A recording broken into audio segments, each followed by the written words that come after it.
শিক্ষা হলো জাতির মেরুদণ্ড, এটা আমরা সবাই জানি। শিক্ষা ছাড়া জাতির উন্নতি সম্ভব নয়। শিক্ষার বিরুদ্ধে তো আমার বক্তব্য নয়, আমি বোঝাতে চাইছি যদি দুনিয়া ৬০-৭০ বছর মাথা উঁচু করে চলতে গেলে জেনারেল শিক্ষার দরকার হয়, ইংরাজি অঙ্ক সায়েন্স পড়াশোনার দরকার হয়, প্রকৃত মানুষ হতে গেলে সৃষ্টির শ্রেষ্ঠত্বটা বজায় রাখতে গেলে তেমনি ইসলামের পথটাও দরকার আছে না নেই? খুব গভীর মনোযোগ দিয়ে শুনুন।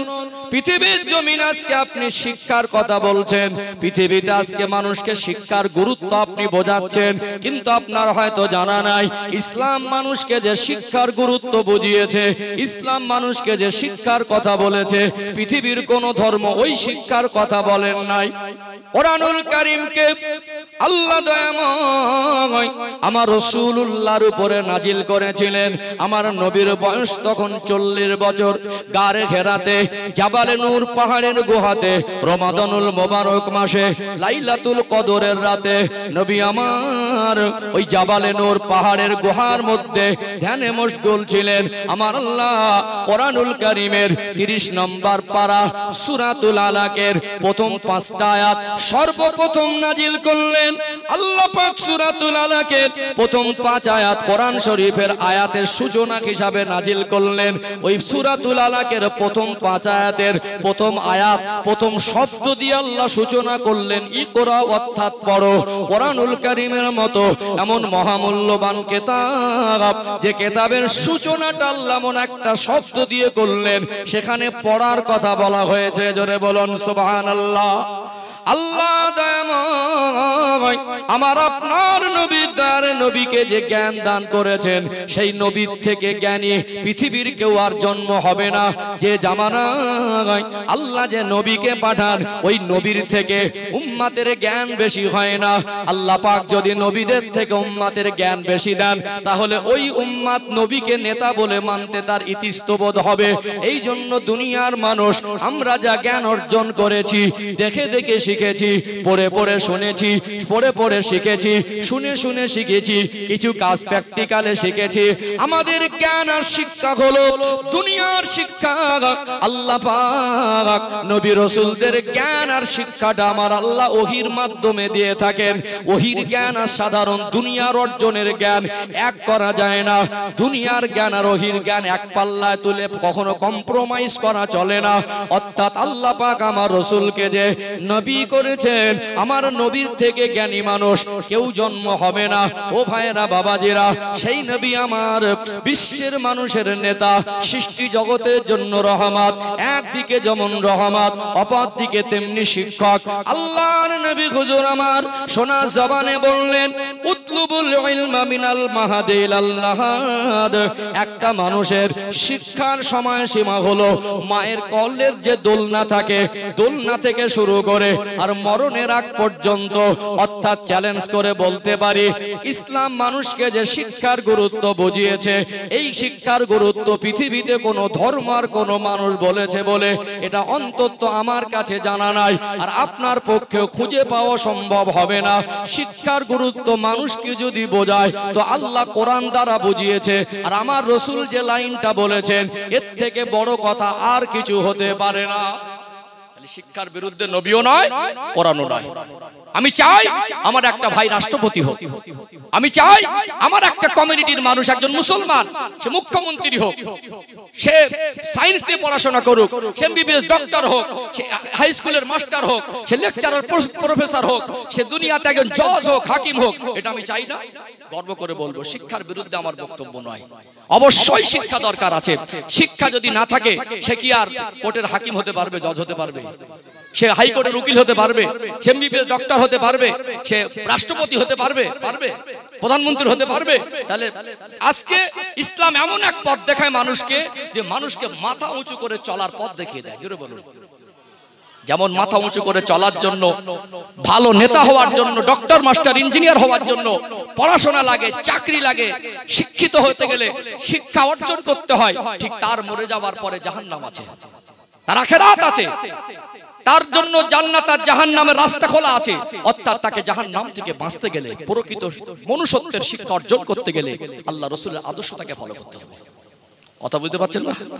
আল্লাহ রাসূলের দেখিয়ে দেওয়া পথে তাকে চলতে হবে, কোরআনের পথে তাকে প্রতিষ্ঠিত হতে হবে। পৃথিবীর সেরা ডক্টর হয়ে, পৃথিবীর সেরা নেতা হয়ে, পৃথিবীর সেরা ইঞ্জিনিয়ার হয়ে সে যদি নবীর আদর্শ না ফলো করে, সে যদি আল্লাহর কথাগুলো না মানে, সে যদি ইসলামের পথে প্রতিষ্ঠিত না হয়, ওই মানুষটা মরে যাওয়ার পরে কবরে হাসরে চাকরি আর ডিগ্রি দেখে নাজাত পাবে। এটারও দরকার আছে। এটা যেমন দুনিয়া 60-70 বছর বেঁচে থাকতে গেলে দরকার হয়, জাহান্নাম থেকে বাঁচার জন্য চিরজীবন আমাদের দেহের মউত হয়, রুহের মউত হয় না। আপনি যদি ইমানদার হয়ে থাকেন, আপনি যদি বিশ্বাসী মনে করেন, তাহলে আপনার আখিরাতের উপর বিশ্বাস করতে হবে, তবে আপনি মুসলমান। আমাদের কি দুনিয়ার জীবন শেষ না আখিরাত আছে? একটু রেসপন্স দেন। দুনিয়ার জীবন শেষ না আখিরাত আছে? আখিরাত আছে। তাহলে আখিরাত যদি থাকে, আপনাকে আখিরাতের পথে নাজাত পেতে গেলে আপনাকে ইসলামের পথে আসতে হবে। কথা ঠিক না বেঠিক? ও ভাইজানেরা, সোনার মানিক যুবকেরা, আব্বারা মায়েরা, আমি চাই আমাদের কওমের মানুষ শিক্ষা অর্জন করুক, ধনী হোক। অর্থের বিরুদ্ধে আমি নয়, নেতৃত্বের বিরুদ্ধে আমি নয়। ইসলাম মানুষের জীবনকে স্বচ্ছ বানিয়ে দেয়, ইসলাম মানুষের জীবনে সততা এনে দেয়, ইসলাম মানুষকে ন্যায় পথে প্রতিষ্ঠিত করে। ইসলামের পথে চললে মানুষের ভিতরে মনুষ্যত্ব জাগ্রত হয়। অর্থাৎ কারোর ভিতরে যদি ইসলামের আলো প্রতিষ্ঠিত হয়, ও যদি বিচারক হয় তো ন্যায় বিচারক হবে। কথা বুঝতে পারছেন না? ও যদি দুনিয়ায় যতই ধনী মানুষ হোক না কেন, অহংকার মুক্ত মানুষ হবে, ওর জীবনে আচার আচরণ ভালো হবে, ওর জীবনটা পবিত্র হবে। ও ভাইজানেরা, সোনার মানিক যুবকেরা, আব্বারা মায়েরা, কেন আমি অর্থের বিরুদ্ধে বলবো? ইসলাম তো অর্থের বিরুদ্ধে নয়, আমি নিজেও তো যাকাত দেই, কেন আমি অর্থের বিরুদ্ধে বলবো? বর্তমান সময়ে অর্থের দরকার আছে না নেই? নবী আমার তিনি গরিবী জীবন বেছে নিয়েছিলেন, তার মানে এই নয় যে নবী অর্থ বিরোধী। আল্লাহর নবী হুজুর আমার তিনি যদি মনে করতেন ভোগ বিলাসে জীবন যাপন করবেন, তিনি সোনার ইট দিয়ে পৃথিবীর সবথেকে উঁচু বিল্ডিং বানাতে পারতেন কি পারতেন না? সেই নবী আমার গরিবী জীবন বেছে নিয়েছেন, মানে অর্থ বিরোধী নয়। চলুন ক্লিয়ার করে দেই, আল্লাহ নবী তিনি হলেন রাহমাতাল লিল আলামিন। আমার রাসূলুল্লাহর কাছে একজনা গরিব অসহায় সাহাবী আসলেন। ওই সাহাবী নিজের আত্মমর্যাদা বোধটাকে বেশি তিনি সিরিয়াস ভাবে নেন। মনে মনে করেন, আমি যখন বিপদে মুসিবতে পড়ি, অনেক সময় বন্ধু বান্ধবের থেকে একটু লেনদেন সাহায্য সহযোগিতার দরকার হয় কি হয় না? কারোর কাছে গিয়ে বিপদে পড়ে কিছু যদি আমি চাই, ওই মানুষটা যদি ফিরিয়ে দেয়, এটা আমার কাছে বড় খারাপ লাগবে। তার জীবনে একটা বৈশিষ্ট্য ছিল, হঠাৎ করে মানুষের কাছে হাত পাতা পছন্দ করতেন না। তিনি মনে মনে করতেন, আমি হয়তো মানুষের কাছে হাত পেতে চাইবো, ওই ব্যক্তি যদি ফিরিয়ে দেয়, ওই খারাপ লাগাটা আমার সহ্য হবে না। এতটা অসহায় হলেন, এতটা একবার মুসিবতে পড়ে গেলেন, মনে মনে ভাবলেন কার কাছে গিয়ে সাহায্য চাইবো, কার কাছে গিয়ে হাত পাতবো। গোটা মদিনার অলি গলিতে গিয়ে গিয়ে যদি আমি সাহায্য চাই, সবাই আমায় যদি ফিরিয়ে দেন, দয়ার নবী মায়ার নবী রাহমাতাল লিল আলামিন আমার রাসূলুল্লাহর কাছে গিয়ে যদি কিছু চাই, আর আমার নবীর কাছে থাকলে ফিরিয়ে দেবেন না। দয়ার নবীর কাছে আসলেন, আমার রাসূলুল্লাহকে সালাম দিলেন, আসসালামু আলাইকা ইয়া রাসূলুল্লাহ, আসসালামু আলাইকা ইয়া হাবিবাল্লাহ। আল্লাহ নবীকে বলেন, হুজুর আমি বড় অসহায়, আমি মানুষের কাছে হাত পাতাটা পছন্দ করি না, হয়তো তার কাছে কিছু চাইলাম, যদি ফিরিয়ে দেয় ওই খারাপ লাগাটা আমার সহ্য হবে না। মনে মনে হলো কার কাছে যাই? আপনি হলেন আল্লাহর প্রিয় হাবিব, আমি আপনাকে ভালো করে জানি, আমার বিশ্বাস মদিনার সব মানুষ ফিরিয়ে দিলে নবী আমার তিনি ফেরাবেন না। এমন একটা সময় হাত পেতেছেন আল্লাহ নবীর কাছে, ওই মুহূর্তে সাহায্য দেওয়ার মতো কিছু নেই। ওই মুহূর্তে কি রহমতের নবী, আমার রাসূলের কাছে কিছু থাকলে মানুষকে খালি হাতে ফেরাতেন না। বলুন সুবহানাল্লাহ। আল্লাহ পাক তাকে কেমন নিয়ামত আর কেমন আদর্শবান করেছিলেন। 2 দিন যদি আমার নবী অনাহারও থাকতেন, 2 দিন খাওয়া হয়নি, একটা রুটির টুকরা হয়তো হাতে নিয়েছেন, এমন সময় যদি কোনো ক্ষুধার্ত ব্যক্তি এসে বলতেন, হুজুর কিছু দেবেন ক্ষুধার্ত, ওই 2 দিনের অনাহারের কথাটা আল্লাহ নবী তাকে শোনাতেন না, একবার মুস্কে হাসি দিতেন, এটাকে নিয়ে যান। জোরে বলবেন না সুবহানাল্লাহ। আমরা সাধারণ মানুষ দুদিন না খাওয়া থাকার পর একটা রুটি হাতে আসলে ওই মুহূর্তে হাত বাঁধলে দেবো বলে মনে হয়? সেই নবীর কাছে 2 দিন অনাহারে থাকা অবস্থায় একটা রুটি যদি আসতো সেটাকে হাসি মনে দিতেন, প্রশ্ন করতেন না, নিয়ে যান আপনার দরকার। সেই রসুলের কাছে এমন একটা সময় মানুষটা হাত পেতেছে দেবার মতো কিছু নেই। মনটা খারাপ হয়ে গেল, নুরানি চেহারাটা মলিন হয়ে গেল, যে মানুষটা এমন একটা ক্যাটাগরির মানুষের চিন্তাটা এমন একটা চিন্তা যে মদিনার মানুষ সব আমায় ফিরিয়ে দিলে নবী আমায় ফেরাবেন না। আর ফিরিয়ে দেওয়া জিনিসটা মানুষটা অনেকটা অপছন্দ করে, আর এই জন্য হাতও পাতে না। আমি রসুল যদি এই মুহূর্তে বলি নেই, অনেকটা কষ্ট পেয়ে যাবে, কিন্তু এই মুহূর্তে আমার কাছে তো নেই, কোথা থেকে দেবো? আল্লাহ নবী চেহারা মোবারকটা মলিন, ভাবতে লাগলেন কি জবাব দেব। আল্লাহ নবী হুজুর আমার চেহারা মোবারক মলিন করে নিয়ে ওই মানুষটার দিকে চেয়ে দেখতে লাগলেন। তিনি তো আমার নবীর কাছ থেকে কোনো একটা উত্তরে আশায় আছেন। আল্লাহ নবীর হঠাৎ মনে পড়ে গেল, আমার কাছে নেই তো কি হয়েছে, আমার জামাই জিন্নুরাইন উসমান গনির কাছে তো আছে। নবী যদি অর্থ বিরোধী হতেন, মক্কা মদিনার তদানীন্তন সময়ের অন্যতম ধনী হলেন আল্লাহ নবী জামাতা জিন্নুরাইন হযরত উসমান গনি রাদিয়াল্লাহু আনহু। তাহলে ধনী মানুষকে কেন জামাই করতে গেলেন? একটা মেয়ের সঙ্গে আল্লাহ নবী বিবাহ দিলেন। উসমান রাদিয়াল্লাহু আনহু ছিলেন আমার রাসূলুল্লাহ জামাতা। ওই মেয়েটার ইন্তেকালের পরে আল্লাহ নবী ডাকলেন, ও হযরত উসমান, লাব্বাইক ইয়া রাসূলুল্লাহ, আমি আপনাকে অনেক বেশি ভালোবাসি। আমার একটা মেয়েকে আপনার সঙ্গে বিবাহ দিয়েছিলাম, ওই মেয়েটার ইন্তেকালের পরে, ওই মেয়েটার ওফাতের পরে আমি রাসূলুল্লাহ বড় কষ্ট পেয়েছি। আমি আপনাকে অনেক ভালোবাসি, আমার আর একটা মেয়ে আছে, আমি রাসূলুল্লাহর মনে হচ্ছে ওই মেয়েটাকে আপনি বিবাহ করেন। আল্লাহর নবীর পূর্ণিমার চাঁদের মতো চমকানো চেহারার দিকে তাকালেন, ইয়া রাসূলুল্লাহ, ইয়া হাবিবাল্লাহ, আপনার কদমে আমার মা বাপ কুরবান, আমি আমার জানের থেকে আপনাকে বেশি ভালোবাসি। আপনি আল্লাহর প্রিয় হাবিব, আপনি আমাকে এমন প্রস্তাব দিয়েছেন, এটা তো আমার কাছে সৌভাগ্যের। আল্লাহ নবী দ্বিতীয়বার আর একটা মেয়ের সঙ্গে বিবাহ দিলেন। নবী যদি অর্থ বিরোধী হতেন তাহলে ধনীকে জামাই করতে যেতেন না।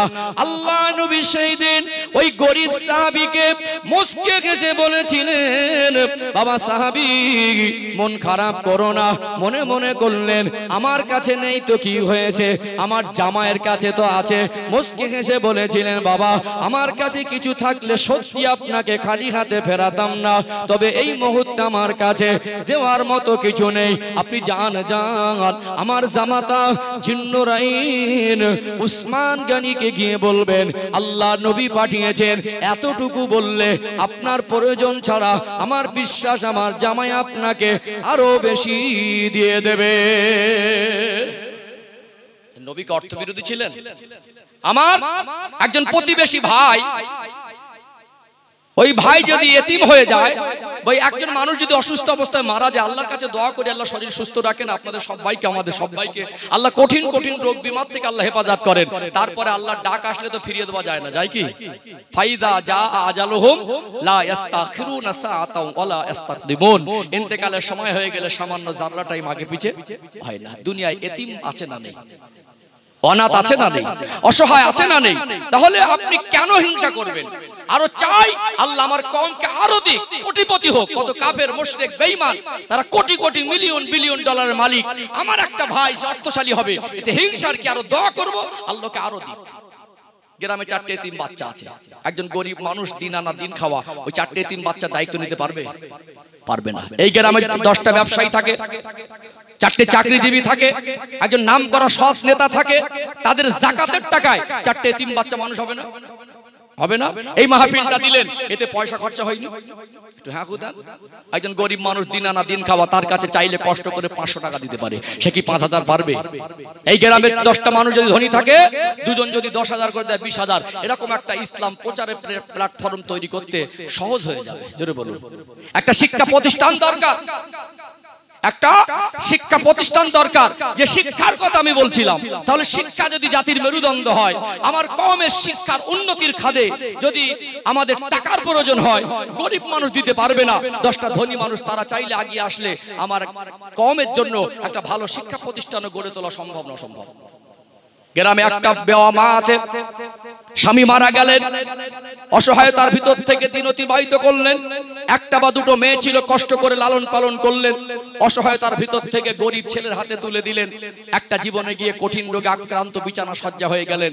জামাইদের যে আর্থিক অবস্থা, তাতে শাশুড়ি ট্রিটমেন্ট করারও পর্যাপ্ত পয়সা নেই, আর নিজের ছেলে সন্তানও নেই।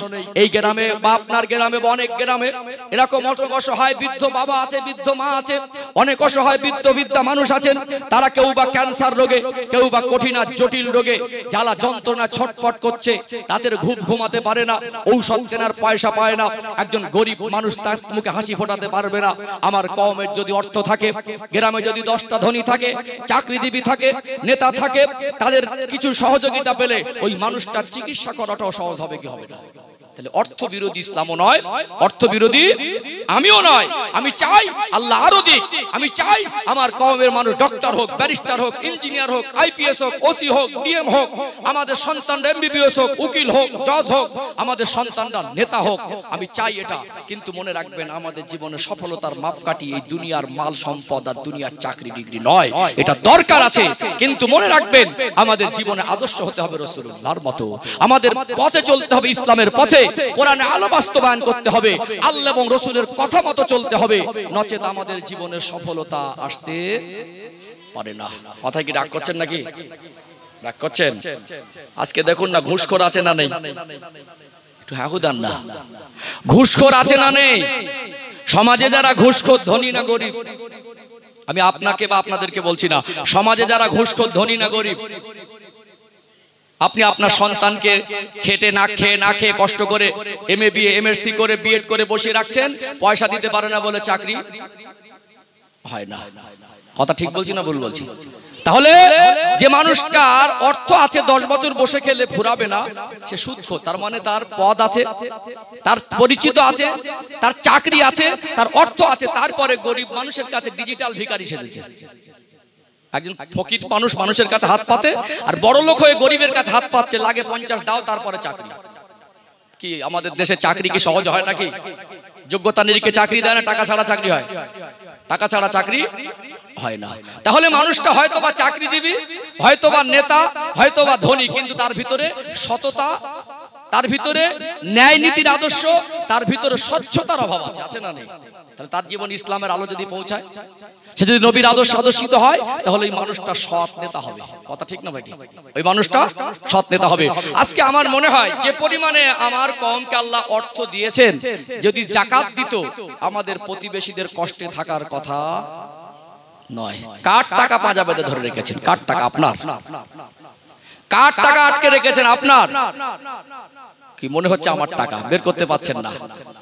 লাখে 2,500 টাকা আপনার না। যদি কেউ আপনার কাছে নিতে আসে তো আপনার সৌভাগ্য, যদি নিতে না আসে, যে যাকাতের হকদার, আপনি তাকে খুঁজে বার করবেন, প্রয়োজনে তার বাড়ি গিয়ে তার হাতে তুলে দিয়ে আসবেন। যদি আপনার কাছে এসে আপনাকে উদ্ধার করে দেয় তো আপনার সহযোগিতা করবেন। ও টাকা আপনার না। ওই টাকা রেখে দিচ্ছেন মানে আগুন রেখে দিচ্ছেন, ওই টাকা খাচ্ছেন মানে আগুন খাচ্ছেন। আপনার কবরে আপনার সন্তান যাবে না, আপনার গোনার ভাগ আপনার বিবি নেবে না, হাসরের ময়দানে আপনার বাবা মা পর্যন্ত আপনার পাশে থাকবে না। তাহলে আপনি কার টাকা রেখেছেন?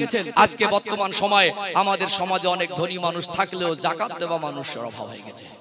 কথা ঠিক বলছি না ভুল বলছি? তাহলে যখন ওর ভিতরে ইসলামের আলো এসে পৌঁছাবে, ও যাকাত দেনেওয়ালা হবে, ওর দ্বারা সমাজ উপকৃত হবে, ওর দ্বারা সমাজের ন্যায় নীতি আদর্শ প্রতিষ্ঠিত হবে, তাহলে ইসলামের আলো জীবনে দরকার আছে না? আছে না? বুঝতে পারছেন? যাকাত সবাই দেয় বলে মনে হয়? যাকাত সবাই দেয় না, অথচ যাকাত ফরজ। ওই যাকাতের টাকাগুলোকে নিয়ে আল্লাহ আগুন বানিয়ে গলায় পরিয়ে দেবে।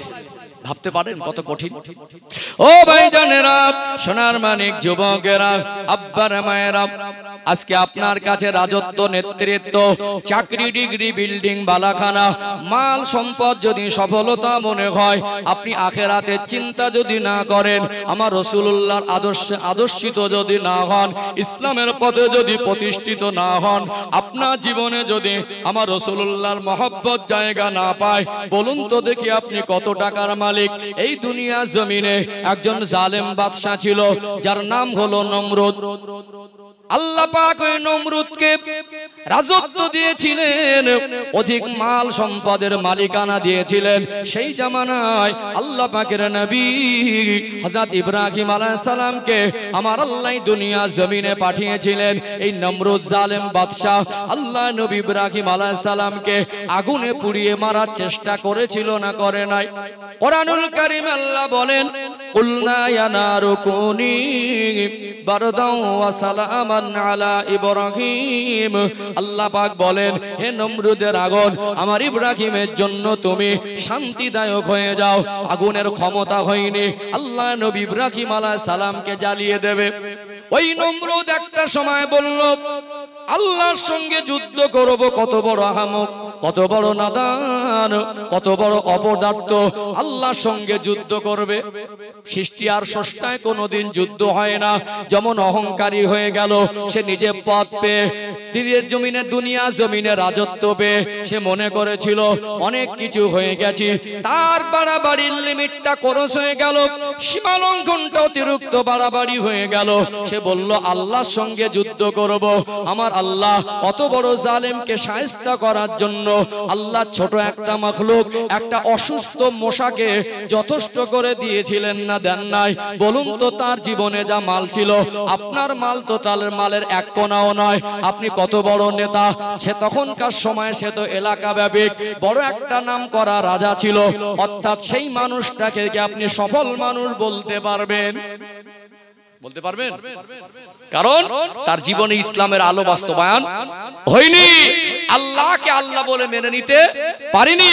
আল্লাহর প্রেরিত পয়গম্বরের কথা মতো জীবনটা অতিবাহিত করতে পারিনি। ও রাজত্ব, নেতৃত্বর পদ, ওর কুরসি, ও চেয়ার ওর কোনো উপকারে আসবে না। বরং অহংকারীর আল্লাহ এমন সাজা দিলেন, পৃথিবীর মানুষের জন্য দৃষ্টান্ত বানিয়ে দিলেন। একটা ন্যাংরা মশাকে দিয়ে আল্লাহ তাকে সোজা করেছে না করেনি? করেছে না? ও ভাইজানেরা, সোনার মানিক যুবকেরা, আব্বারা মায়েরা, অতীতের ঘটে যাওয়া কয়েক হাজার বছর আগের ঘটনাগুলো আমার আল্লাহ কোরআনুল কারীমে এই জন্য দিয়েছেন যাতে আমরা ওই দৃষ্টান্ত থেকে আমরা আমাদের জীবনটাকে পরিবর্তন করতে পারি। নমরুদ নামক একজন যেমন বাদশা ছিল, ফেরাউন বলে একজন জালেম বাদশা ছিল কি ছিল না? আল্লাহ নবী মুসা আলাইহিস সালামের সময় এই ফেরাউন এত বড় জালেম বাদশা, বাড়াবাড়ির লিমিটটা এত বেশি ক্রস হয়ে গেল, সীমা লঙ্ঘনটা এত বেশি হয়ে গেল।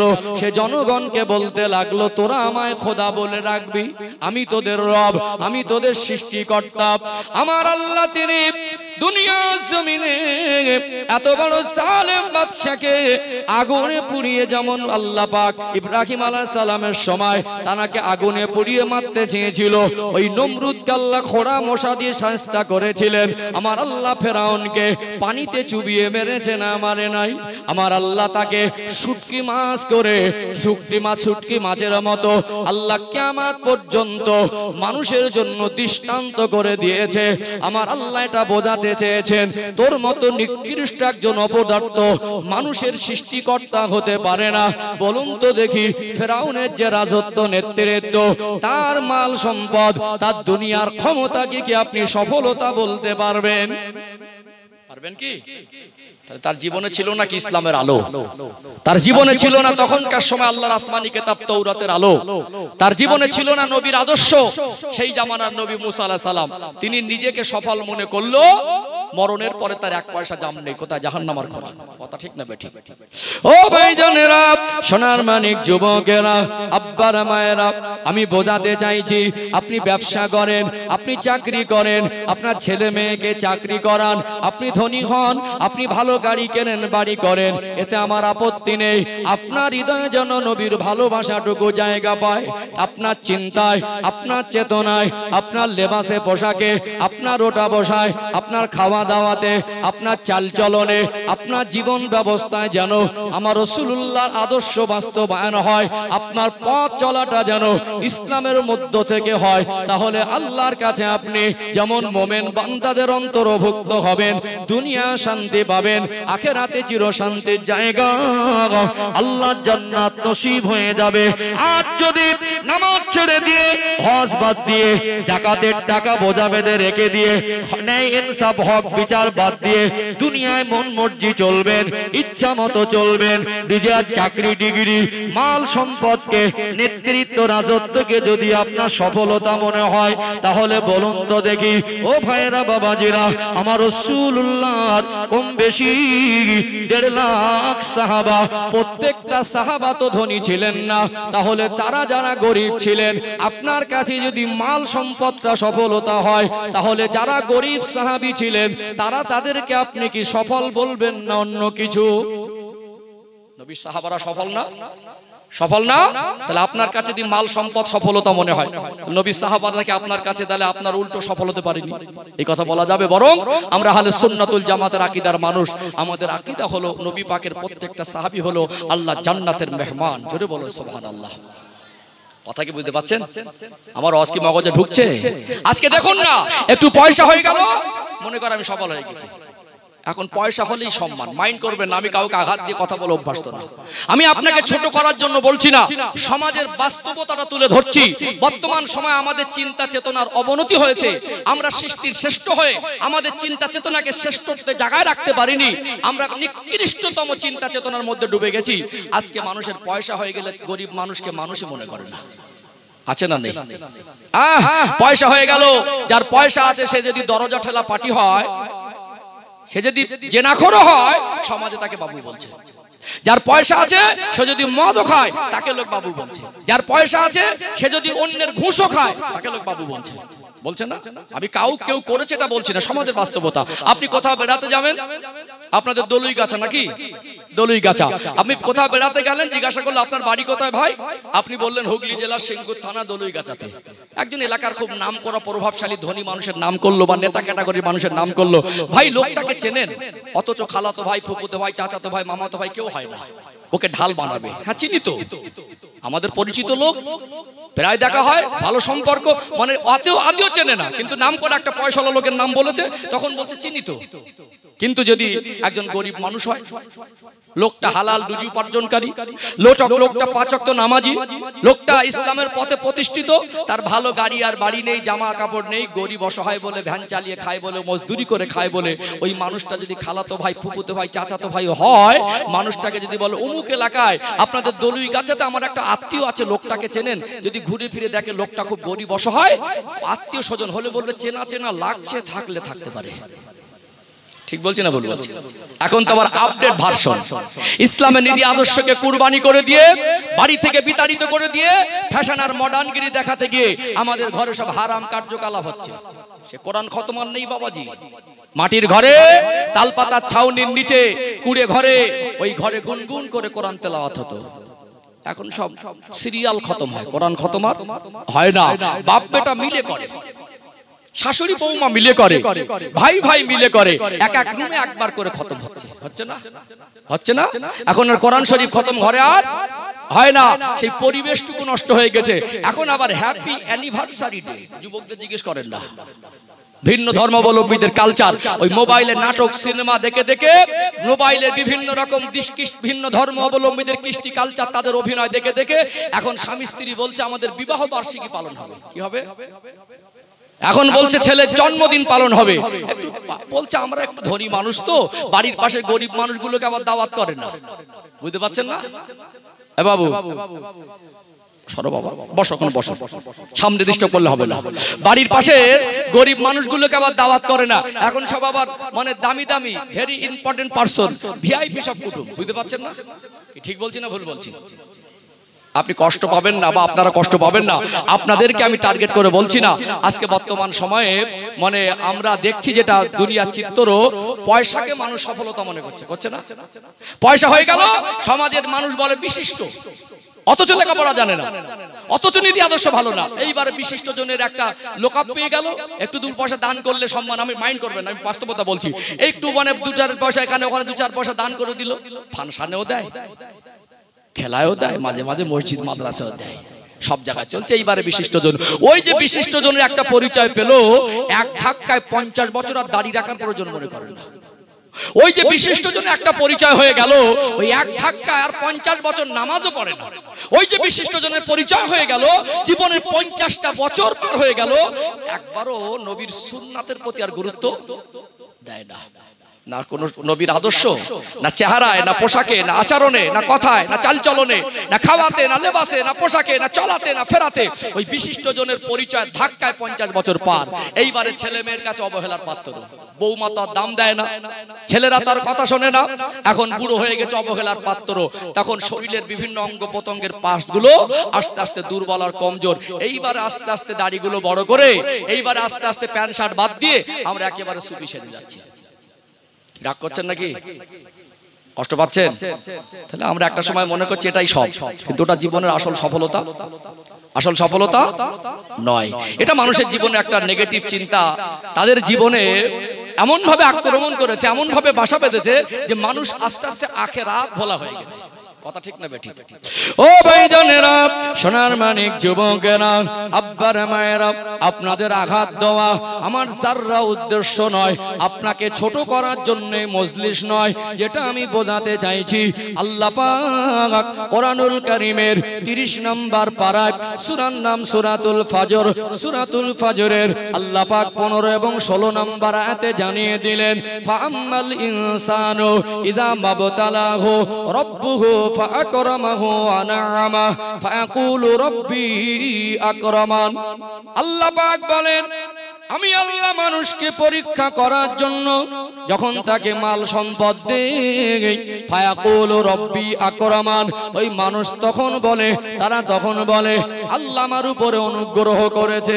কিন্তু আল্লাহ পাক বলছেন, আমি আল্লাহ যদি কাউকে মাল সম্পদ দেই, সম্মান দেই, নেতৃত্ব দেই, চাকরি ডিগ্রি দেই, দুনিয়ায় তাকে আমি আল্লাহ যদি ধনী সম্পদশালী বানিয়ে দেই, ওই মানুষটাকে আমি আল্লাহ পরীক্ষা করার জন্য দিয়েছি।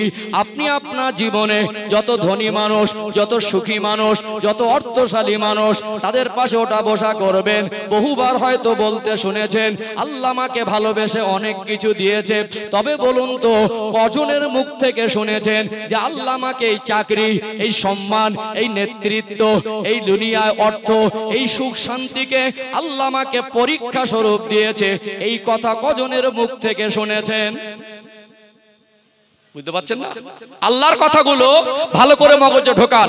আল্লাহ বলছেন, ফাআম্মাল ইনসানু ইযা মাবতালাহু রাব্বুহু ফাআকরামাহু ওয়া না'আমা ফায়াকুলু রাব্বি আকরামান। কোরআন শরীফের 30 নম্বর পারা, সূরাতুল ফাজরের 15 নম্বর আয়াত, যে মানুষকে আমি পরীক্ষা করার জন্য মাল সম্পদ অর্থ দেই, আর মানুষ বলে যে আল্লাহ আমাকে ভালোবেসে অনেক কিছু দিয়েছে। তাহলে আপনার চেয়ার, আপনার রাজত্ব, আপনার নেতৃত্ব, আপনার সুখ, আপনার শান্তি, আপনার মাল, আপনার পদ, আপনার চাকরি, আপনার ডিগ্রি, এটা ক্ষণিকের জন্য আল্লাহর অফুরন্ত দয়া, আপনাকে পরীক্ষা স্বরূপ আল্লাহ দিয়েছে। কি স্বরূপ? কি স্বরূপ? আপনি মানলেও পরীক্ষা স্বরূপ, না মানলেও পরীক্ষা স্বরূপ। আপনি যদি মানেন তো আপনি আল্লাহর কাছে শুকরগুজার বান্দা হবেন, আর না মানেন তো নাফরমান হবেন। আল্লাহ আপনাকে অন্ধ করে রাখতে পারতেন না? আমার কথা মনে বুঝতে পারছেন না? আল্লাহ আপনাকে অন্ধ করে রাখতে পারতেন না? অন্ধ হলে ওই নেতৃত্ব দিতে পারতেন। আল্লাহ আপনাকে বিছানায় শুয়ে রাখতে পারতো না? বিছানায় শুয়ে রাখতে পারলে আপনি পাইলট হতে পারতেন। কথা মনে বুঝতে পারছেন না? আল্লাহ আপনার স্মৃতি শক্তি ছিনিয়ে নিতে পারতো না? রাস্তায় পাগল করে ঘোরাতে পারতো না? ওই স্মৃতি শক্তি ছিনিয়ে নিলে আপনি বড় ডাক্তার হতে পারতেন। আমার কথা কি বুঝতে পারছেন? তাহলে আল্লাহর অফুরন্ত দয়া, আল্লাহ আপনাকে ভালো জায়গা দিয়েছেন, ওটা আপনার পরীক্ষা স্বরূপ। আপনার মানুষ আর একজন মানুষ। আল্লাহ একটা মানুষকে গরিব করেছেন, কেন করেছেন? আর আপনি ধনী কেন হয়েছেন? এইটুকু তো আল্লাহর কোরআন থেকে জানতে মন চায় কি চায় না? জানতে মন চায় না? আমার কথা কি বুঝতে পারছেন আপনারা? বুঝতে পারছেন? একটু তাকবীর দেন তো না। আর এই তাকবীর, খিদে লেগেছে না ঘুম লেগেছে? বললে দোয়া করে দেবো, অসুবিধা নেই। হ্যাঁ, হুগলি জেলা আমার ভালোবাসার মানুষ বেশি। ঈদের পর থেকে, রোজার ঈদের পর থেকে হুগলি জেলায় আমার মনে হয় 30টার বেশি জলসা হয়ে গেছে। হুগলি জেলা আমার ভালোবাসার জায়গা, সবই জেলার মানুষ আমাকে ভালোবাসে। এটা স্পেশালি আমার দাদা হুজুর কেবলার জমিন। কে? হুগলি জেলার সম্মান মর্যাদা দাদা হুজুর কেবলার ওসিলায় আল্লাহ একটু বেশি দিয়েছেন। জোরে বলো সুবহানাল্লাহ। এমন এক জেলা, অখণ্ড ভারত, কাবুল থেকে, কান্দাহার থেকে, আফগানিস্তান থেকে, পাকিস্তান থেকে 2000-1500 কিলোমিটার দূর থেকে যখন দেশ স্বাধীন হয়নি, দাদা হুজুর কেবলার আমলে মানুষ গোনার বোঝা মাথায় নিয়ে এখানে এসে আল্লাহর ওলি হয়ে ঘরে ফিরেছে। জোরে বলুন।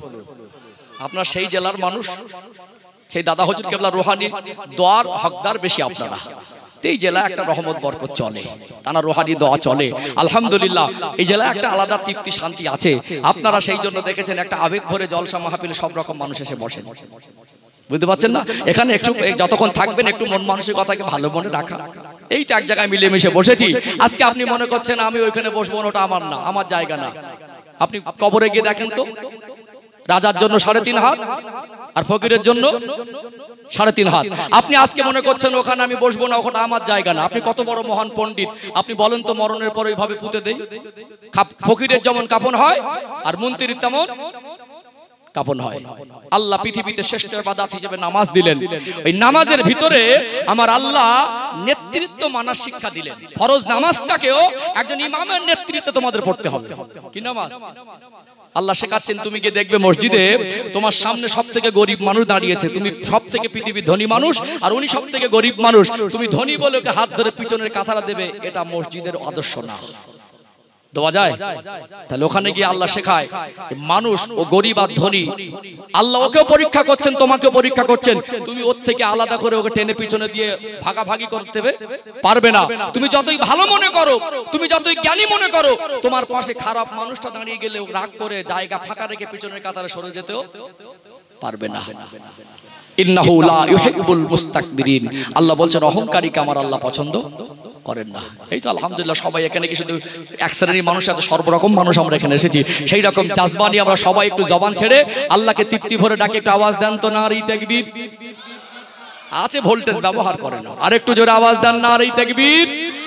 সিলসিলা হক মুজাদ্দিদে জামান হিজবুল্লাহ দলুইগাছা গ্রামবাসী বিন্দু নারী তাকবীর। আমার আলোচনা কি মগজে ঢুকছে? বুঝতে পারছেন তো? একটু রেসপন্স দেবেন, ভালো লাগবে। ও ভাইজানেরা, সোনার মানিক যুবকেরা, আব্বার মায়েরা, আল্লাহ দামায় কোরআনুল কারীমের সূরাতুল ফজরের 16 নম্বর আয়াতে বলেন, ওয়া আম্মা ইযা মাবতালাহু ফাকদারা আলাইহি রিজকাহ ফায়াকুলু রাব্বি আহানান।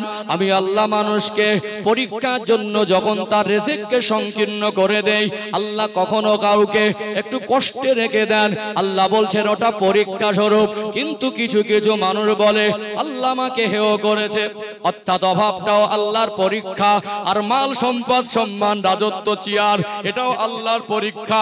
দুনিয়া আপনি আপনার জায়গা থেকে একজন পরীক্ষার্থী, একজন গরিব সে যায় তার জায়গা থেকে পরীক্ষার্থী। অর্থাৎ দুনিয়ার জমিনে ধনী গরিব আপনি ঘৃণা করতে পারবেন না, উঁচু নিচু পার্থক্য করা যাবে না। এই উঁচু নিচু পার্থক্য যাতে করা না যায়, আমার আল্লাহ নামাজের লাইনে দাঁড়ায় শিক্ষা দিয়েছে না দেয় নাই? ও ভাইজানেরা, আল্লাহ রহমতের খাজানায় মালের কমি নেই। আমার আল্লাহ যদি মনে করতেন পৃথিবীর প্রত্যেকটা মানুষকে crore crore million billion trillion ডলারের মালিক বানিয়ে দিতে পারতেন। কিন্তু আমার আল্লাহ কাউকে ধনী করেছেন পরীক্ষার জন্য, কাউকে গরিব করেছেন পরীক্ষার জন্য। অথচ আমাদের অভাবটাও আমাদের জীবনের ব্যর্থতা নয়, আর আমাদের জীবনের মাল সম্পদ চাকরি ডিগ্রিও আসল সফলতা নয়। আপনি ধনী হন আর গরিব হন, আপনার জায়গা থেকে ইসলামের পথে প্রতিষ্ঠিত হওয়া, আল্লাহ এবং রসুলের কথা মতো জীবন যাপন করা, ইসলামের আলোয় আলোকিত জীবনটাকে করা, কোরআনের আদেশ নিষেধকে মেনে চলা, এটাই হলো মানুষের জীবনের সফলতা। একদিকে যেমন ফেরাউনের কথা বলেছি, নমরুদের কথা বলেছি, আর একদিকে একজন সাহাবার কথা তুলে ধরি। ও ভাইয়েরা, বাবাজিরা, কোন মহান ব্যক্তি জীবনী বলার নিয়ম পদ্ধতি হলো জন্ম থেকে মৃত্যু পর্যন্ত বলতে হয়, না হয় সংক্ষিপ্ত নয় বিস্তারিত। কোন জীবনী বলা উদ্দেশ্য নয়। আমি বোঝাতে চাইছি মনুষ্য জাতি জীবনের মূল সফলতা কি। আল্লাহ নবী সাহাবী হযরতে বেলাল রাদিয়াল্লাহু আনহু তিনি কোনো দামি বংশের লোক ছিলেন না। আমি আপনি চেহারা অনেকে কালো থাকলো, যারা নাইজেরিয়ান হাবশি দেশের মানুষ তাদের চেহারাটা একটু বেশি কালো, কি কালো নয়? চেহারা তো কালো, অতিরিক্ত কুৎসিত কালো। আজকে পশু হাটে গিয়ে গরু ছাগল ভেড়া কিনতে পাওয়া যায়। আজ থেকে 1400 বছর আগে জাহিলিয়াতের যুগে সেই সময় বাজারে হাটে মক্কা মদিনায় মানুষ কেনা বেচা হতো। ধনী ধনী মানুষেরা পয়সা দিয়ে দাস দাসী কৃত দাস গোলামদের কিনে আনা হতো। উমাইয়া ইবনে খালদ এ ছিল তদানীন্তন সময়ের মক্কার একজন ধনাঢ্য ব্যক্তি। সে যেহেতু বড় কট্টা কাফের ছিল, বেলাল রাদিয়াল্লাহু আনহুকে বাজার থেকে কৃত দাস গোলাম হিসাবে কিনে এনেছিল। তার নামে 1 শতক জমি ছিল না, পকেটে 100 টাকাও ছিল না, দুনিয়ার কোনো দামি বংশের লোক ছিলেন না। ব্যক্তিগতভাবে তার জীবনের ব্যক্তি স্বাধীনতা ছিল না, দেখতেও সুন্দর ছিল না। আল্লাহ দয়াময় আমার আপনার নবী যার নবীকে পাঠালেন, নবী আমার কলেমার বাণী প্রচার করতে লাগলেন। ইসলামের আলো তার কাছে পৌঁছে গেল, তিনি জীবনটাকে পরিবর্তন করে নিলেন। কৃতদাস গোলামী জীবনে থেকে রাসূলুল্লাহর ভালোবাসা তার জীবনে জায়গা পেয়ে গেল। আমার রাসূলুল্লাহর আদর্শে আদর্শিত হয়ে গেল, আল্লাহর কথাগুলো মেনে নিলেন। তার জীবনের সঙ্গে আমার আল্লাহ রাসূলের সম্পর্ক হয়ে গেল।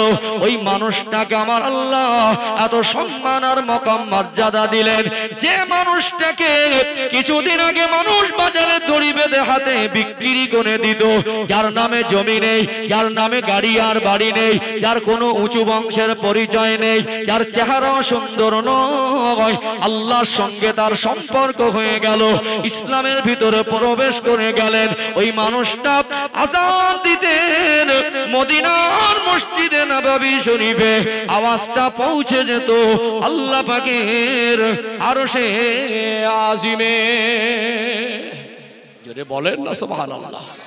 ও ভাইজানেরা, ওগুলি জেলার সোনার মানিক যুবকেরা, আব্বারা মায়েরা, ওই মানুষটা তিনি জমিন থেকে হাঁটতেন আর তানার পায়ের আওয়াজটা আল্লাহ পাকের দয়ার জান্নাতে শোনা যেত। সফল জীবন বুঝতে পারছেন? সফল জীবন, জীবনে পবিত্র ইসলামের আলোটা দরকার, নবীর আদর্শে আদর্শিত হওয়া দরকার। বাকি আল্লাহ কাউকে অর্থ দেবেন, আল্লাহ কাউকে অভাব অনটন দুঃখ কষ্ট রোগ বিমার দিয়ে আল্লাহ পরীক্ষা করবেন, করবেন না। দুনিয়া কিসের জায়গা? পরীক্ষার জায়গা। কোরআনুল কারীমের 29 নম্বর পারার শুরুতে একটি সূরা আছে, সূরার নাম সূরাতুল মুলক। এটা কোরআন শরীফের 67 নম্বর সূরা, সূরাতুল মুলকের 2 নম্বর আয়াতে আল্লাহ বলছেন, আল্লাযী খালাকাল মাউতা ওয়াল হায়াতা লিয়াবলুয়াকুম আইয়ুকুম আহসানু আমালা। আমি আল্লাহ হায়াত আর মউত এই জন্য সৃষ্টি করেছি, আল্লাযী খালাকাল মাউতা ওয়াল হায়াতা, হায়াত মউতকে এই জন্য সৃষ্টি করেছি, লিয়াবলুয়াকুম আইয়ুকুম আহসানু আমালা, আমি আল্লাহ যাতে পরীক্ষা করে দেখে নিতে পারি মানুষ কতটুকু নেক কাজ করে আসতে পারে। যে যার জায়গা থেকে আমরা পরীক্ষার্থী। মাল সম্পদ ক্ষণিকের জন্য আমানত, কিন্তু মনে রাখবেন কবরে নিয়ে যাওয়া যায় না। ইসলামের পথে যদি প্রতিষ্ঠিত না হয়, আল্লাহ রাসূলের আদর্শে আদর্শিত যদি না হয়, চাকরি ডিগ্রি রাজত্ব নেতৃত্ব পৃথিবীর সবথেকে বিশ্বের যে রাষ্ট্রে উন্নত শিক্ষা ব্যবস্থা আছে সেখান থেকে পিএইচডি ডিগ্রি সার্টিফিকেট নিয়ে আসবেন, আপনি নামাজ পড়বেন না, আপনি হারাম হালালের বাদ বিচার করবেন না, ন্যায় ইনসাফ করবেন না, নীতি আদর্শের ভিতরে স্বচ্ছতার পবিত্রতা থাকবে না, রাসূলুল্লাহর অনুসরণ করবেন না, আপনার পিএইচডি ডিগ্রি যদি কবরে ঢুকে দেওয়া হয় আপনার কবরে নাজাত পাওয়া যাবে না। কথা কি মগজে ঢুকছে? আমি কি মনে ধনী মানুষদের চাকরি ডিগ্রির বিরুদ্ধে কথা বলেছি? বলিনি। তবে যারা গরিবী জীবনে আছেন, প্রসঙ্গ এসেছে, 4টে নসিহত তাদের করে দেই যাতে তাদের জান্নাতে যাওয়াটা সহজ হয়ে যায়। জোরে বলুন সুবহানাল্লাহ। যেহেতু আমি আয়াত পড়েছি সূরাতুল ফাজরের 15-16 নম্বর আয়াত, এখানে বিষয়টাকে একটু ক্লিয়ার করে দেই, তাহলে কারোর মনে আর প্রশ্ন থাকবে না। আলহামদুলিল্লাহ খুবই ভালো পরিবেশ, অনেক মানুষ এসেছেন। আমি খুব বেশি সময় নেব না, শেষের দিকে আসছি। অসুবিধা হচ্ছে নাকি? অসুবিধা হচ্ছে নাকি? হ্যাঁ, যাই হোক সম্মানিত ভাই, যে কথা বলছিলাম, ধনী হলে যেমন আল্লাহ মাল বেশি দিয়েছেন তেমন দায়িত্ব বেশি দিয়েছেন। তার উপরে 3টে এক্সট্রা হুকুম, হজ, যাকাত আর কুরবানি। ধনীদের উপরে এক্সট্রা 3টে হুকুম না? হজ, যাকাত আর কুরবানি। যদি আপনি এই তিনটে হুকুম পালন না করেন, এই অর্থ আপনাকে জাহান্নামে টেনে নিয়ে যাবে। কথা কি বুঝতে পারছেন? গরিবের হক আছে না নেই? নেই। প্রতিবেশীর হক আছে না নেই? আল্লাহ আপনাকে অর্থ যেমন দিয়েছেন, দায়িত্বটাও বেশি দিয়েছেন। গরিব হলে কি হবে? ওই গরিবী জীবনে যদি সবর করে, পাশের বাড়ি সুখে আছে থাক, আল্লাহ আরো দিক, ওর দ্বারা আরো গরিব মানুষ উপকৃত হবে। হিংসা ইসলামে জায়েজ নেই। ভাইটা বড় হচ্ছে, আরো হোক, ওর দ্বারা আমি একজনকে উপকৃত না করতে পারলে, আর উপকার না করতে পারলে ওনার দ্বারা উপকৃত হবে, তাহলে হিংসা করা যাবে না, কিন্তু সবর করতে হবে। আমি কষ্টে থাকি, আমার ঘরে একটা ভালো ফ্যান ঘোরে না, আর বাড়ির পাশের মানুষটা এসিতে থাকে, হয় না? হয় না? আমি আমার বাচ্চাদের পেট পুরে ঠিক মতো মন পছন্দ খাবার এনে দিতে পারি না, ওদের বাড়িতে খাবারটা মাঝে মাঝে পচে যায়, হয় না? হয় না? চারটে কাজ করবেন। কটা? যাদের অভাব অনটন আছে, চারটে আমল করবেন। আল্লাহ পাক, এক তো যদি মাল কম হয় তো হিসাব কম হবে। নবী বলছেন, যারা অভাবের জীবনে থেকে ওই পরীক্ষায় যারা উত্তীর্ণ হবে, ধনীদের থেকে আল্লাহ তাদেরকে 500 বছর আগে আল্লাহ জান্নাত নসিব করে দেবে। জোরে বলুন। এটা একটা বড় সান্ত্বনা। নবী নিজে গরিবী জীবন বেছে নিয়েছিলেন, এটা আরেকটা সান্ত্বনা। আরেকটা সান্ত্বনা কি?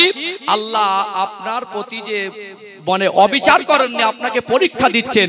আল্লাহ দুটো জগতে কষ্ট দেবেন না। দুনিয়ায় যদি কষ্টের মধ্যে থেকেও ইসলামের পথে থাকেন, তাহলে আল্লাহ আর পরকালে জগতে আপনাকে কষ্ট দেবেন না। চারটে নসিহত অভাবী, দুঃখে, কষ্টে থাকা মানুষের জন্য যেমন সান্ত্বনা আছে, সফলতার জন্য চারটে নসিহত মানলে তাদের জান্নাতের রাস্তা পরিষ্কার হয়ে যাবে ইনশাআল্লাহ। বলে দেবো? বলে দেবো? কারণ তাদের জীবনে সান্ত্বনাটা একটু কম, সান্ত্বনাটা দেওয়া দরকার আছে। প্রথম নাম্বার হলো শুকরিয়া আদায় করা। কি করা? শুকরিয়া আদায় করা। লাইন শাকারতুম লাযীদান্নাকুম। আল্লাহ বলছেন, তোমরা আমার নিয়ামতের শুকরিয়া আদায় করলে আমি আল্লাহ নিয়ামতকে বাড়িয়ে দেবো। জোরে বলুন। এক চোখে দেখতে পাচ্ছ, মনে কষ্ট করো না, পাশের মানুষটাকে দেখো, দু চোখে অন্ধ, আল্লাহ তার থেকে তোমাকে ভালো রেখেছে। একতলায় আছো, মনে কষ্ট পাচ্ছ, তুমি দেখো তার পাশের ঘরে পানি পড়ছে, একতলাটাও নেই। একটা ঠাং ভেঙে গেছে, কষ্ট পাচ্ছ, তুমি দেখো একটা মানুষের দুটো ঠাং নেই। তোমার হালাত থেকে তুমি আল্লাহ শুকরিয়া আদায় করো, আল্লাহর পক্ষ থেকে তোমার জন্য নিয়ামতকে আল্লাহ বাড়িয়ে দেবে। জোরে বলুন। দুই নাম্বার হলো আল্লাহর উপরে তাওয়াক্কুল করা। কার উপরে?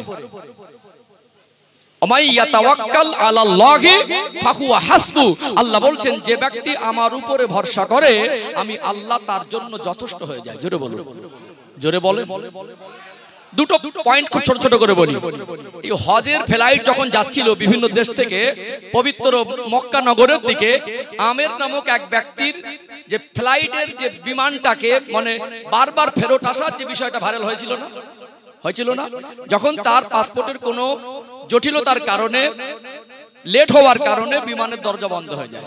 বিমানের একটা নির্দিষ্ট রুলস আছে, অর্থাৎ সেটাকে পাইলট যারা আছেন, কেবিন ক্রু যারা আছেন, সেগুলোকে তারা মেনটেন্স করতে হতো, তাদের উপর হুকুম থাকে। অর্থাৎ তিনি যখন দেখলেন যে আমার দেরি হওয়ার কারণে বিমানের দরজা বন্ধ হয়ে গেছে, তিনি রিকোয়েস্ট করার পরেও বললেন যে আর কোন রকম ভাবে আপনার জন্য বিমানের দরজা খোলা সম্ভব না। আমার আপনার মতো কমজোরি মানের মানুষ হলে আমরা বলে দিতাম, এবারে মনে হয় আল্লাহ আমার নসিবে হজ রাখিনি, সবাই চলে যাচ্ছে, আল্লাহ আমার কপালে মনে হয় রাখিনি, দোষটা আল্লাহর উপরেই দিয়ে দিতাম। কিন্তু তিনি বিচলিত না হয়ে, তার চেহারা ছবির ফেস বলে দিচ্ছে, তিনি মুস্কে হেসে আল্লাহর উপরে অটুট ভরসা রেখে বলেছিলেন, আল্লাহ যদি রাজি থাকে তো আমি হজে যাব। জোরে বলুন। 2025 সালে আল্লাহ আবার একবার দেখালেন মানুষের ভিতরে স্বচ্ছ ঈমান আছে। বিমানের কোন ইঞ্জিনের সমস্যাজনিত কারণে ফেরত আসে, দ্বিতীয়বার আবার বিমানটাকে মেরামত করে উড়াল দিল, দ্বিতীয়বারে তাকে নেওয়া হলো না। আচ্ছা ঠিক আছে, ইনশাআল্লাহ একটা পথ টানবো, কষ্ট হবে না তো? ঠিক আছে, দেখছি আমি যেতে মনেরাদের উপরে নির্ভর করছে। আপনারা বলছেন দাবি রাখছেন একটু বেশি, সেটা আমি সব দিকটা যাতে ম্যানেজ হয়, আপনাদের দাবিও যাতে পূরণ থাকে, আর আমার সামনে যারা আছেন তাদের জন্য কষ্ট না, সব দিকটা বজায় রাখবো ইনশাআল্লাহ। যাই হোক, যে কথা বলছিলাম, দ্বিতীয়বারও তিনি রিকোয়েস্ট করার পরেও বিমানের দরজা তার জন্য খোলা হলো না। তিনি বিচলিত না হয়ে, ভেঙে না পড়ে, তিনি আবারও বলেছিলেন, আল্লাহ যদি রাজি থাকে তো ইনশাআল্লাহ আমি হজে যাব। আবার বিমানটা ঘুরে আসে, পাইলট বলেছিলেন আমি আমেরকে ছাড়া তৃতীয়বার বিমানটা ওড়াবো না। ভরসা ছিল কার উপরে? কার উপরে? আল্লাহর উপরে। কথা বুঝতে পারছেন না? চলুন সম্মানিত ভাইরা, আরেকটা আপনাকে দৃষ্টান্ত তুলে ধরি। যেদিন ইব্রাহিম আলাইহিস সালাম তার দুধ পান করা ছোট শিশু বাচ্চা, যে হাঁটতে পারে না, চলতে পারে না, বলতে পারে না, শুধু শুইয়ে দিলে পান রেড়ে খেলা করে, কোথায়? সেই আজ বর্তমান যেটা ভৌগোলিক ম্যাপের অবস্থান, প্যালেস্তাইন, ইরাক, এটা ইব্রাহিম আলাইহিস সালামের জন্মভূমি। মিশর, এই সমস্ত জায়গায় ইব্রাহিম আলাইহিস সালাম দিন প্রচার করেছেন। তখন ওই মা হাজেরাকে আর নিষ্পাপ বাচ্চাকে কোথায়? সেই ভৌগোলিক ম্যাপের অবস্থানে ইরাক, প্যালেস্তাইন, 2000 কিলোমিটার অধিক রাস্তা। এত উন্নত পরিবেশে মক্কা মদিনা রাস্তা সফর করা কঠিন। তখন জনমানবহীন নির্জন একটা জায়গা, শত শত মাইল, না কোনো পানির চিহ্ন, না কোনো ছায়া, না কোনো পশু পাখি, না কোনো গাছপালা, একটা বসবাসের একেবারে অনুপযোগী জায়গায় যখন বিবি আর বাচ্চাকে রেখে আসছেন, মা হাজেরার কাছে সামান্য পানি আর একটা শিশু বাচ্চা আর সামান্য খাবার। ইব্রাহিম আলাইহিস সালাম চলে যাচ্ছিলেন, তখন মা হাজেরা ডেকেছিলেন যে আল্লাহর সম্মানিত নবী, আমার প্রাণের স্বামী ইসমাইলের আব্বা, আপনি একটু দাঁড়ান। ইসমাইল আলাইহিস সালামের মা ছিলেন মা হাজেরা। তো আপনি শেষবারের মধ্যে একটু আমায় বলে যান যে এই জায়গায় যে রেখে যাচ্ছেন আমি পায়ে হেঁটেও ফিরতে পারবো না, মরা ছাড়া কোনো রাস্তা নেই। তো এখানে কি আল্লাহর হুকুম? আল্লাহর নবীরা কোনোদিন মিথ্যা বলেন না। ইব্রাহিম আলাইহিস সালাম বলেছিলেন, বিবি হাজেরা, তুমি যেমন আমার স্ত্রী, তোমার প্রতি আমার যেমন মায়া মহব্বত আছে, যে বাচ্চাটাকে আল্লাহ 86 বছর বয়সে দিলেন দেওয়ার ফল হিসাবে। 86 বছর পর্যন্ত সন্তান ছিল, অনেক লম্বা ঘটনা। 86 বছর বয়সে সন্তান পেলেন, তো সেই বাচ্চাটাকে রেখে আসা কত মায়ার জিনিস বলেন তো, দর ফল হিসাবে। আল্লাহর কাছে চেয়েছিলেন, রব্বি হাবলি মিনাস সলিহিন, আল্লাহ আমাকে একটা নেক সন্তান দেন। আল্লাহ দোয়া কবুল করে বলেছিলেন, ফাবাশশারনাহু বিগুলামিন হালিম, আপনি নেক সন্তান চেয়েছেন, আমি আল্লাহ আপনাকে নেক সন্তানের সুসংবাদ দিলাম। দোয়ার ফল হিসেবে আল্লাহ সন্তান দিলেন, সন্তানটাও নবী ইসমাইল আলাইহিস সালাম। আর ওই নাসলে, ওই খানদানে আল্লাহ পাক আমার রাসূলকে পাঠিয়েছেন। ওই ইসমাইল আলাইহিস সালামকে যখন ডেকে আসছেন মা হাজেরাকে, মা হাজেরা বিচলিত না হয়ে মুস্কে হেসে স্বামীকে বলেছিলেন, আল্লাহর নবী ইব্রাহিম আলাইহিস সালাম, আপনি চলে যান, আমি হাজরার ঈমানটা হলো আল্লাহর উপরে। আর উপরে আল্লাহ যদি এরকম একটা কঠিন জায়গায় রেখে যাবার হুকুম করতে পারে, সেই আল্লাহ আমাকে আর আমার বাচ্চাকে হেফাজত করতে পারে। জোরে বলুন। ঘটনা আপনাদের জানা আছে, ঘটনা ধরলে মিনিমাম 1 ঘন্টা লাগবে, স্পষ্ট করতে গেলে মিনিমাম 1 ঘন্টা লাগবে। জাস্ট ভরসা কার উপরে ছিল? মানুষের হিসাবে, মানুষের যুক্তিতে, মানুষের অঙ্কে, মানুষের বিবেচনায়, যেটা মানুষের চিন্তার বাইরে, যেখানে চিন্তার দরজা শেষ হয়ে যায়, হিসাব শেষ হয়ে যায়, ওখান থেকে ইমানদারের চিন্তার ফলকে আল্লাহ শুরু করে দেয়। জোরে বলুন। কথা কি বুঝতে পারছেন? তাহলে ভরসা করবেন কার উপরে? অভাব অনাটন দুঃখে কষ্ট থেকে বিচলিত না হয়ে, মন খারাপ না করে, প্রথম যতটুকু পেয়েছেন শুকরিয়া আদায় করা, সর্বহালাতে কার উপরে ভরসা করা? আল্লাহর উপরে। এবং 3 নাম্বার হলো আল্লাহর কাছে দোয়া চাওয়া। কি চাওয়া? আল্লাহর কাছে চাওয়া। উদউনি আস্তাজিব লাকুম, আল্লাহ বলছেন তোমরা আমার ডাকো, আমি আল্লাহ তোমাদের ডাকে সাড়া দেব। জোরে বলুন। প্রত্যেকটা নবী আল্লাহর কাছে দোয়া চেয়েছেন, প্রত্যেকটা নবী আল্লাহর কাছে দোয়া চেয়েছেন। আদম আলাইহিস সালাম দুনিয়া এসে প্রথম নামাজ পড়েননি, হজ করেননি, কুরবানি করেননি, যাকাত দেননি, রোজা রাখেননি। তার প্রথম মুখের ভাষাটাই ছিল ক্বালা রব্বানা যালামনা আনফুসানা ওয়া ইল্লাম তাগফির লানা ওয়া তারহামনা লানাকুনান্না মিনাল খাসিরিন। তিনি জান্নাত থেকে এসে আল্লাহর কাছে দীর্ঘ সময় এই দোয়া করে কেঁদেছিলেন। জোরে বলুন সুবহানাল্লাহ। তাহলে দোয়া চাওয়ার শিক্ষা কে দিলেন? আল্লাহ। যা কিছু চাইতে হবে কার কাছে? কার কাছে? আল্লাহর কাছে। অর্থাৎ আল্লাহর কাছে দোয়া চাওয়া, নবী শিক্ষা দিচ্ছেন, যদি একটা চপ্পলের ফিতেও ছিঁড়ে যায় সেটা আল্লাহর কাছে চেয়ে নাও। তো কিভাবে চাইবো? আল্লাহর কাছে তো বলা যাবে না আল্লাহ চপ্পলের ফিতে দেন। আল্লাহর কাছে বলতে হবে এইভাবে যে আল্লাহ, আমার জীবনে যেটা প্রয়োজন, ইসলামের পথে থেকে জীবন চলার ক্ষেত্রে আমি যেন আমার হালাল উপার্জিত রুজি থেকে সেটা পূরণ করতে পারি। আল্লাহ, আপনি আমার এই প্রয়োজনটাকে মেটানো, আপনার রিজিকের দরজা উন্মুক্ত করে আমার জন্য সহজ করে দেন। আল্লাহ, আপনার রিজিকের দরজা থেকে হালাল রিজিক আমাকে দেন, যা দ্বারা আমার প্রয়োজনটা আমি মেটাতে পারি। বলুন সুবহানাল্লাহ। তাহলে তাওয়াক্কুল, দোয়া, শুকর আর সবর। কি বললাম? সবর করা, ধৈর্য হারিয়ে যায়। কিছু হলে বলে আল্লাহ আমাকে ছাড়া আর কাউকে দেখতে পাইনি, বুঝতে পারেননি, এমন কথা বলে ঈমান চলে যায়। তাহলে আল্লাহ আপনাকে হয়তো বা অভাবে রেখেছেন, আপনি ওইভাবে চেষ্টা করে যান, আল্লাহ চাইলে দেবেন। কিন্তু আল্লাহ যদি না চান, আপনি ধনী জোর করে হতে পারবেন না। কিন্তু তারপরে ওই লটারি কেটে ধনী হওয়ার স্বপ্ন দেখছে, 30 টাকায় আল্লাহকে পরীক্ষা নিচ্ছে, আর ও মাতব্বারি করে নিজে নিজে ধনী হওয়ার স্বপ্ন কি দেখছে? ধনী হওয়ার স্বপ্ন দেখছে। তাহলে সবর, তাওয়াক্কুল, শুকুর আর দোয়া, চারটি কাজ যদি আমল করেন গরিবী জীবনে থেকে আল্লাহর জান্নাতটা সহজ হয়ে যাবে। জোরে বলুন। আর অভাবে যারা যারা আর্থিক সচ্ছলতা আছেন, মাল বেশি হলে হিসাব বেশি হবে, জাকাতের টাকা না দিলে তাদের হিসাব কঠিন হবে, হজ না করলে তাদের হিসাব কঠিন হবে, কুরবানি না করলে তাদের হিসাব কঠিন হবে। অর্থাৎ আপনার যে অর্থটা সম্পূর্ণ আপনার নয়, ওতে গরিবের হক আছে। ইসলাম এই জীবন ব্যবস্থা দিয়েছে, যারা অর্থশালী তারা যদি ইসলামের পথে ব্যয় করে দিনের উপকারও হবে, দিনের প্রচার প্রসারও হবে, গরিব দুঃখী অসহায়ও তারা হাসি মনে শান্তিতে জীবন যাপন করতে পারবে। আল্লাহ আমাদের পরীক্ষায় উত্তীর্ণ হওয়ার তৌফিক দান করেন। বলেন আল্লাহুম্মা, বলেন আল্লাহুম্মা আমিন।